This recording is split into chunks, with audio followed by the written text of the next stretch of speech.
Hey everyone, I wanted to take just a second to introduce today's episode from the archives.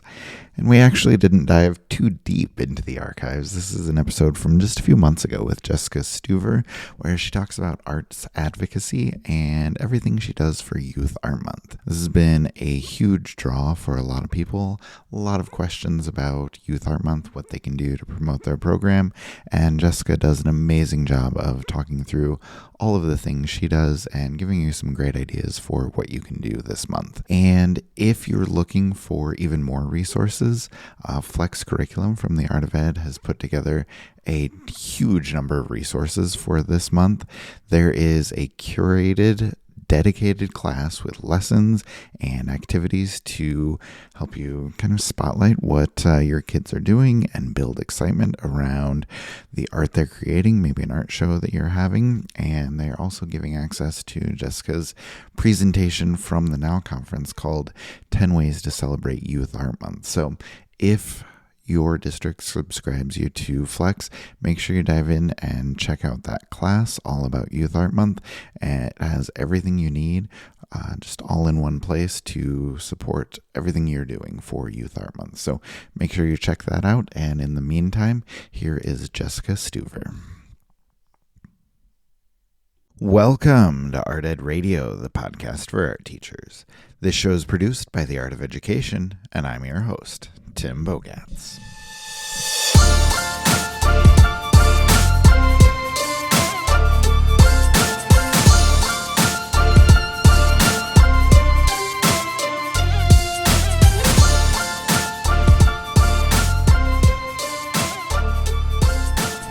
Welcome back to the show. Today we have a new guest on, someone I'm very excited to talk to, and we're going to dive into all things art advocacy. Jessica Stuver is going to be my guest, and Jessica is a KA art teacher from Cleveland, and she works at an IB World School and does a ton of different things with advocacy. She does a lot of great things with her program, but we're going to highlight some of her advocacy work. We're going to highlight some of her Youth Art Month adventures and some of the cool things that she does in her classroom. Now, Jessica is also a very active part of the Art of Ed community. If you are in the community, you've probably seen her before. You've probably seen her posts. She has a ton of stuff that she does there. Love seeing everything that she posts, how she interacts with everyone, how she connects with everyone there. It's wonderful. Jessica's also been to multiple Now conferences, and she's always talking to people. She's always connecting people. She's always helping people. She's one of those people who just kind of immediately feels like your art teacher friend. You know, she gets it. And the passion she has for staying connected and for sharing ideas really shines through in everything that she does. And part of our conversation is also going to be about the upcoming Art Ed Now conference happening at the end of January. She is going to be presenting on 10 ways to celebrate Youth Art Month with your students. We'll talk about all different ideas, from just those kind of quick, simple wins to much bigger, community-centered projects, and just giving kids the space and time to celebrate their work, to celebrate art, and let all of those things grow. So a lot to chat about today. Let me bring on Jessica now, and we'll get this conversation started. Okay, Jessica Stuver is joining me now. Jessica, how are you? I'm really good. How are you? I'm doing great. I'm really excited to have you on the show. So welcome, first of all. And secondly, to begin with, can you just tell us a little bit about yourself? Tell us about your teaching and anything else that you want to share? Yes, absolutely. Thank you so much for having me. I've been really looking forward to doing this. So, I'm a K-8 art teacher in Cleveland, Ohio. My school is an IB World School, so we have a really big focus on inquiry and global perspectives and collaboration. In my art room, I especially focus on project-based learning. I have been at my current school for 9 years, which is really fun because I get to teach the kids from kindergarten all the way up to eighth grade. My Yeah. current eighth graders were in kindergarten when I started here. The first group I'm seeing through, it's so crazy. But I did teach high school for 6 years prior to coming here. So I have definitely run the entire range. Yeah, that's very cool. Very cool. Now, I wanted to have you on because at the Art Ed Now conference at the end of January, you're going to be sharing some ideas for advocacy and for Youth Art Month. And even though we're a few months away, I wanted to ask you, like, why do you think it's important to kind of start thinking about these things at this point in the calendar? Like, even though we have a while before Youth Art Month actually Mhm. arrives, like, why should people start thinking about those things now? Hope I'm not the only one who thinks it's just really helpful to let ideas develop over time. The year that I first decided I wanted to do Youth Art Month, I think I really started putting some thought into it in January. And of course, Youth Art Month is in March. So that gave me some time. And I like tucked that idea in the back of my head. And you're doing like a really mundane task, like driving home from school or walking the dog. And you're like, oh my gosh, I just had such a good idea. Yep. And Yep. I know if I had planned things like the last week of February, I know it would have been fine, but I just felt really good about those ideas because I just let them incubate, let them simmer, whatever metaphor you want to go with. And this was honestly something I was just talking about with some of my students, especially with middle school. I try and introduce the project at the end of a class period because that way they have at least an evening or even a couple days, depending on what grade level it is, to think those ideas over. And just earlier this week, I introduced the project to my eighth graders. I think that was on Tuesday. And Wednesday morning, their lockers are right outside my room, so they just invade every morning. I had two, I had two of them come in like, "Oh my gosh, Mrs. Stuver, I got the best idea last night." And then one boy, he's just like, "So I was thinking about this all night," but I'm really glad that they have benefited from that time the same way that I do. Some people work really well on a tight deadline. I am not one of those people. And I really like having time to let those good ideas come to fruition on their own, because sometimes the creative process is very finicky. So that is really why I like thinking about that stuff now or a few weeks in advance.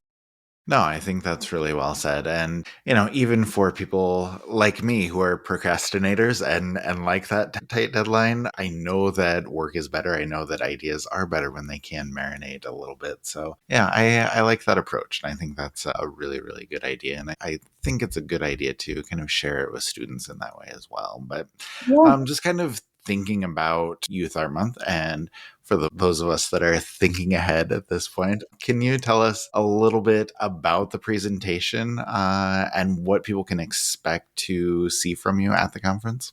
Absolutely. So, my first year at my current school, I decided I really wanted to celebrate Youth Art Month because it was my first time with younger students in my career.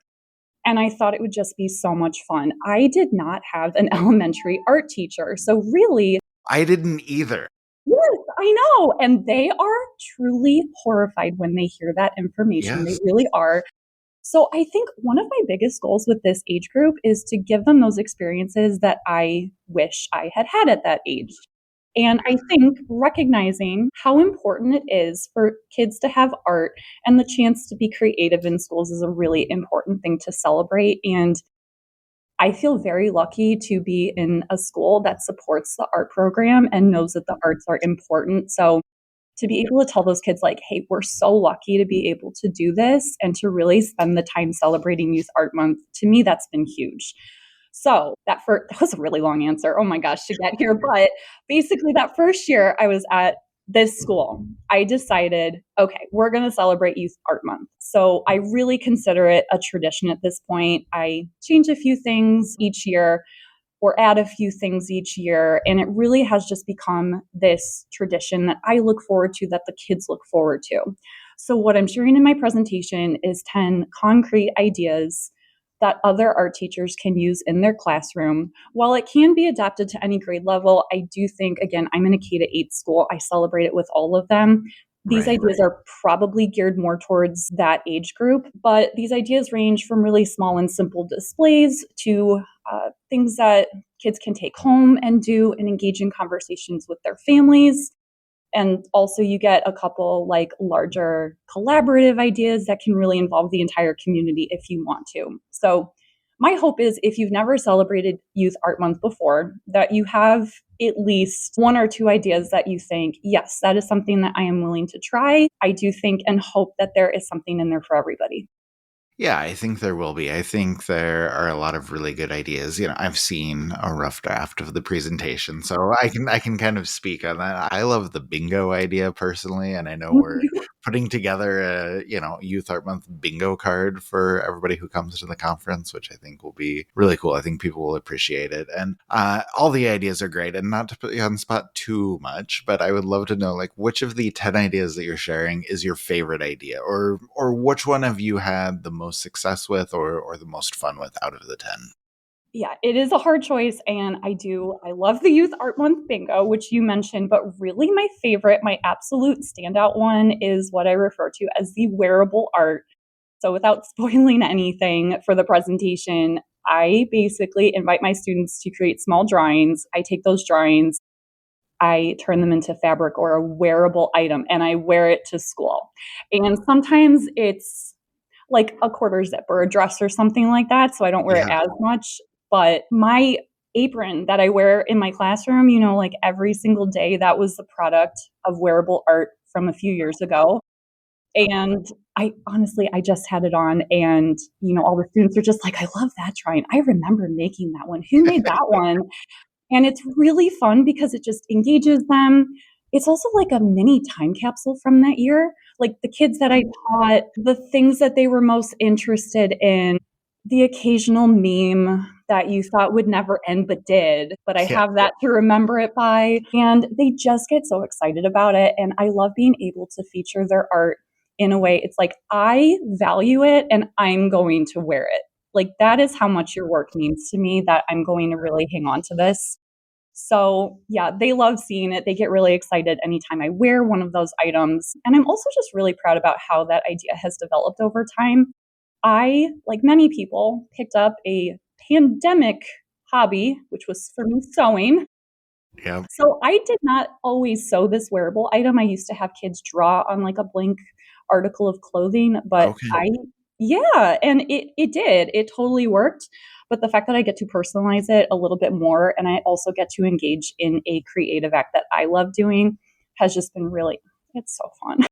That's awesome. It ties everything together. I really love that. I was gonna tell people, like, if you want a sneak preview, if you join the Art of Ed community, I know you've posted some pictures in there before and kind of talked about Yes. that process. And I don't know, it's so cool to see that. I think it's such a great idea, which I Thank really you. love. But yeah, speaking of the community, Yeah. I know you're super active in there. I know you've been to Art Ed Now conferences a Hmm. few times before, and just thinking about all of those connections, all of those ideas, I want to ask, what do you get? Like, what do you take from those interactions and those connections? And what do you think other teachers can get? How can they help themselves by creating those connections with other art teachers? Yeah, absolutely. I am such a fan of the Art of Ed community and the conferences. These interactions have just been so special over the years. And I think it's said really often, but art teachers can really be an island, especially at the elementary level. You, like me, might be the only art teacher in your building. And sometimes that's a hard subject to relate to. We have a lot of different weird It is. things that come up. So, being able to interact with others and share ideas with like minded individuals, I think is so important. Really, anytime I think multiple art teachers are together, I think of this one experience that I had when I was in college. I got pizza with two of the other art education students. Okay. And, we're eating, but then also there's this like textured plastic liner in the box. Most people would think like that's garbage, but no, we're like, we should use this for monoprinting. Or does someone have a crayon? Let's do a texture rubbing. Like, of course, somebody had a crayon. So no one else outside of a friend in art education would be thinking that. And like we were all thinking it, and finally someone said it, like, yes, me too. But I love that because you know what? We just approach things in a different way. And I love that. And to interact with other people so that you're not on an island, and to find, your people who also hoard cardboard, or also organize everything in their classroom by the colors of the rainbow, or who are all trying to combat their erasers being stabbed. No one Yeah. else understands that the way that we do. But also, let's be honest, no one is going to creatively solve a problem like art teachers. So when you do bring a problem to the art of ed community, like everyone's going to chime in a kind way, in a helpful way. And I really love that. And I learned so much from these interactions from, art club and pop-up studio in the art of ed community, but also from the conferences. I always come away feeling really inspired, and I love seeing what other people are doing.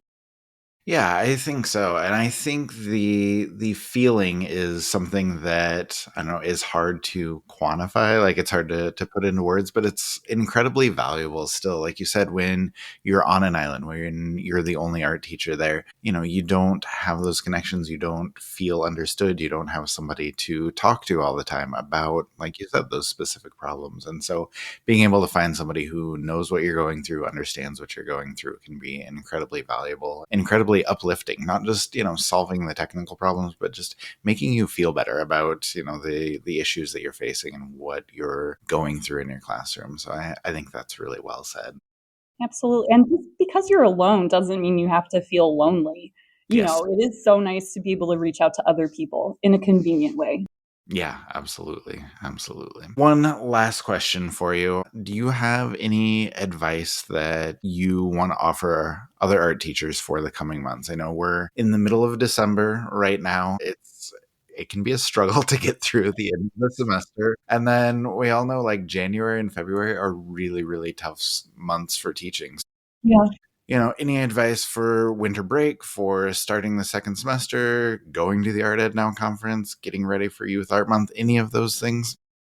Yeah, I mean, I it's such a wild time of year, and I am saying this in a week where I have not had a single normal schedule. Like, all Yeah. week, I'm like, I don't know who's coming in, I know I Is the switched, season.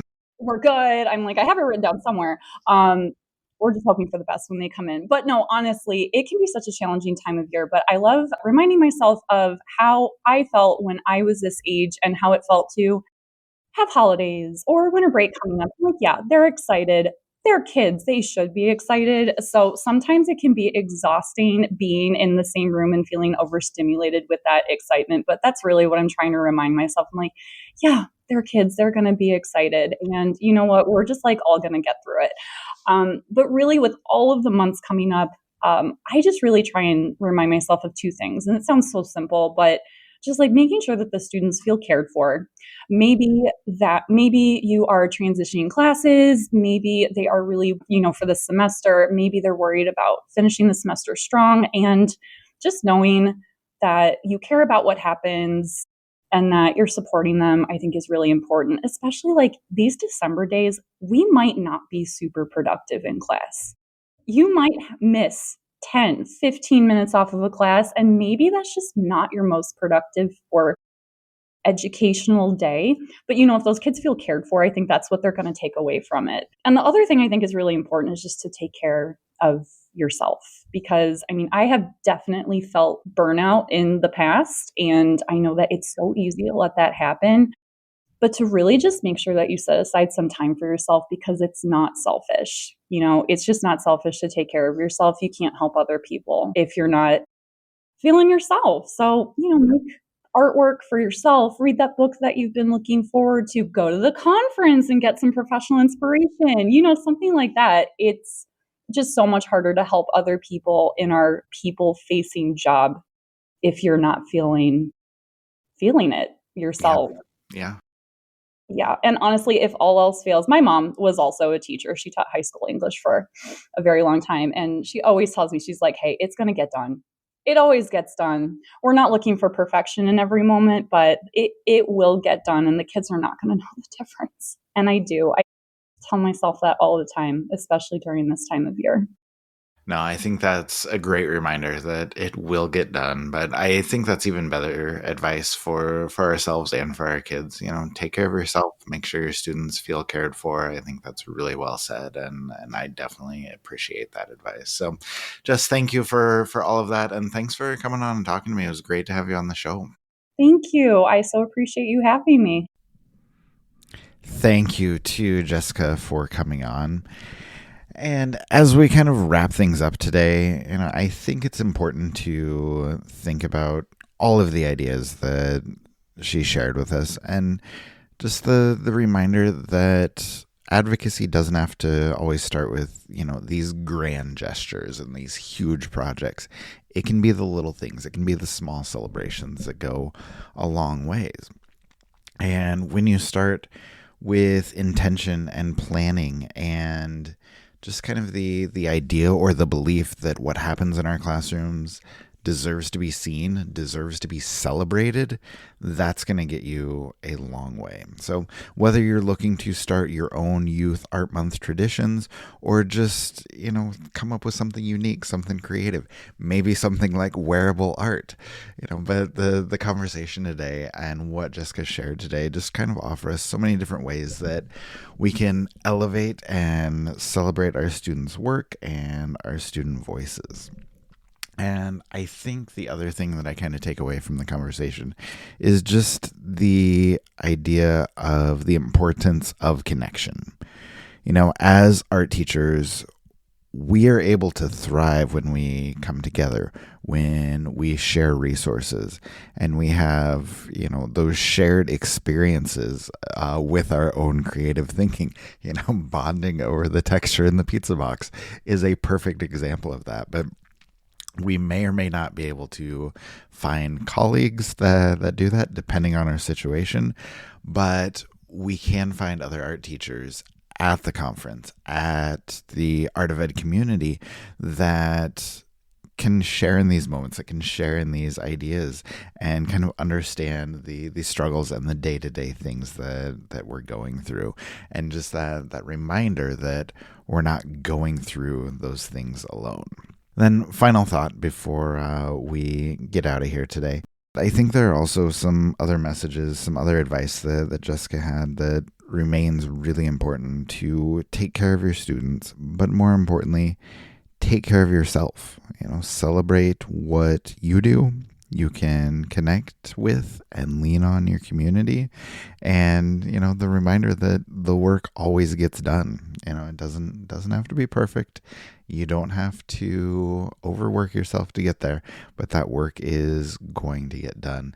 And that's an important reminder for all of us as we wrap things up here.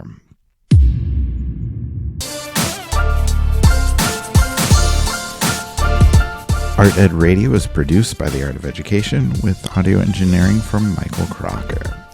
Thank you, as always, for listening to the show. Please share this episode with someone who might find it worthwhile. And if you're loving the podcast, please leave us a 5-star review on Spotify, Apple Podcasts, wherever you listen. That is the easiest way to help other people find the show, and we appreciate all of those ratings and reviews.